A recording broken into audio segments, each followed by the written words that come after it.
Right, so that's the sheep counted. I see loads of searches on YouTube for like how to look after sheep in winter. And I think, to be honest, one of the biggest things is just prevention. Prevention's always going to be the best cure, which is why I try and just check these things every single day, sometimes twice a day.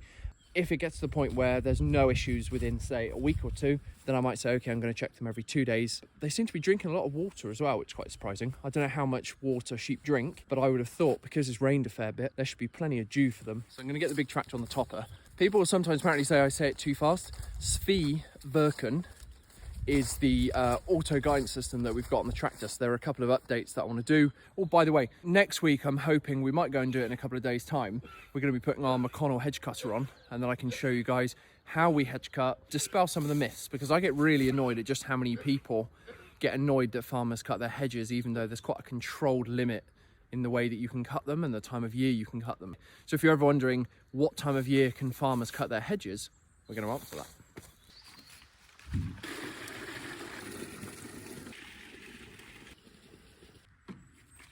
Some people might have spotted when we went up to the Claydon factory as well. Look, phase one. I've got myself a polar bear saving little Golf. She's a blue motion, so I'm saving the planet. Good morning, guys. Welcome back to Tim's Cotteswold Farm. So here we are, another glorious day. So it's Sunday morning. The plan for today, I'm going to bring the topper on the TM. I'm just going to cut around the outside of this field. So I'm hoping I don't need a trailer. I can move them from that field, get them to run up the lane, come up here and run into this field. Really what the sheep want is actually this stuff, this small stuff.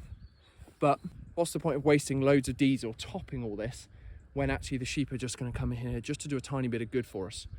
And we're speaking to people about what sort of leguminous mixes we could potentially drill into this so that we could collect a payment under the stewardship scheme.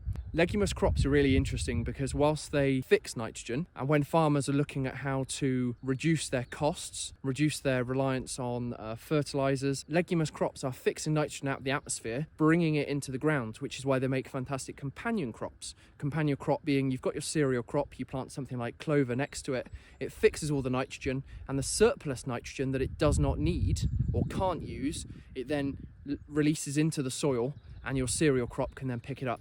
All the necessary keys and all the tractors. So we're going to move the bucket, put the topper on.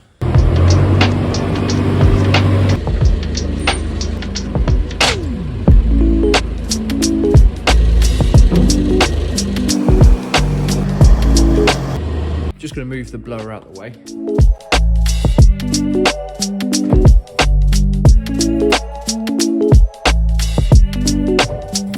Right, next job. I should really do like a look around the farm, have a look at the different tractors we've got video at some point. But we're going to grab the TM, pick him up, give him a quick grease, and then we can head up to the field and I can top it ready for the sheep. Listen to that, look at this. Got the old girl. So for those that don't know, for some reason the seat's sat on air and it never seems to work properly. So there's a switch here, and that pumps up the seat. I've also lost my GoPro for some reason, I can't find it. It was in the combine. But I'm going to do a what's in our shed video at some point as well, go around all the different tractors that we've got. Some are older, some are newer. But in any case, we always take great care in what we own. Info markers, give her a quick watch. This is thing getting all a bit stroppy about. Ooh, nice and close. Windows are nice and clean. Got nice safety signs. We passed our red tractor inspection.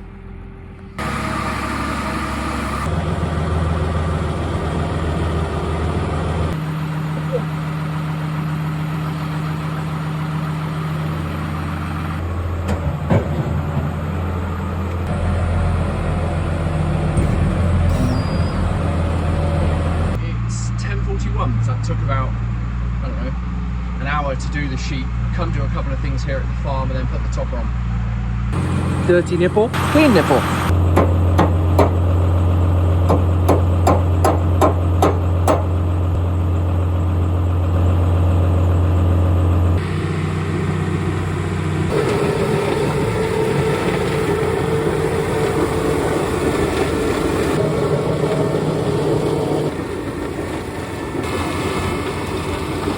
Got a PTO, ticking over.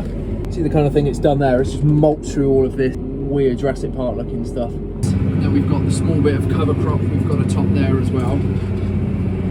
So this is just so that we can get the fencing system. We'll probably come up to this corner and then we'll move round. But the topper's doing a pretty decent job. Hopefully you can see that. Well, I'm going to try and do as much as we can now, because it means that the hedge cutter then doesn't have to come and do it as well. Could, in a perfect world, you'd wait until this is dry, but obviously winter's coming and we need to get the sheep in here. Probably one of the most satisfying jobs. I love topping. I'll probably do this again, but it's coming through here. There's the Clayton drill stuff. You can see it's just starting to chit. So we've cultivated this twice. This is what driving through this stuff looks like when you're in the cab. The coon's doing really well. So it's 2.8 metre machine, as I said. I'm just going to straighten this one up. Young hearts, break free. See, Dad's just bringing the 750 back round. In a minute, we'll get the Speedwerk and F100 box fired up, and then we'll look at the upgrades. Plus the fact, our yard isn't big enough to do the cool new stuff that it does, up and down, and U-turns and things, so we need to find a field we can do it in. So back to what I was saying, sheep don't like a blank wall or a heavy wall or an obstacle or something to go towards. So what we're doing here, I'm just cutting a path straight through the centre.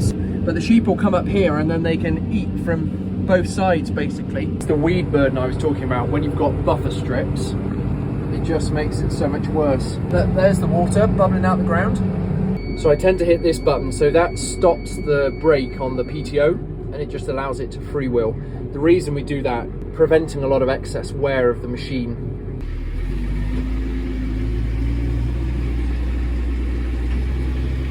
So next job, we need to get the hedge cutter out. So you saw a couple of months ago, I posted a video, we were putting it to bed, spraying it all with oil. Now it's time to wake it back up. These are the wheel weights that go on the other side, because it's obviously a heavy machine. This video is already pretty long, so the first thing we'll do in the next episode is put the hedge cutter on. Guys, thank you so much for watching. If you haven't already, please do give it a big thumbs up. Please subscribe to my YouTube channel, Tim's Cotteswold Farm, and I'll see you in the next one. Bye.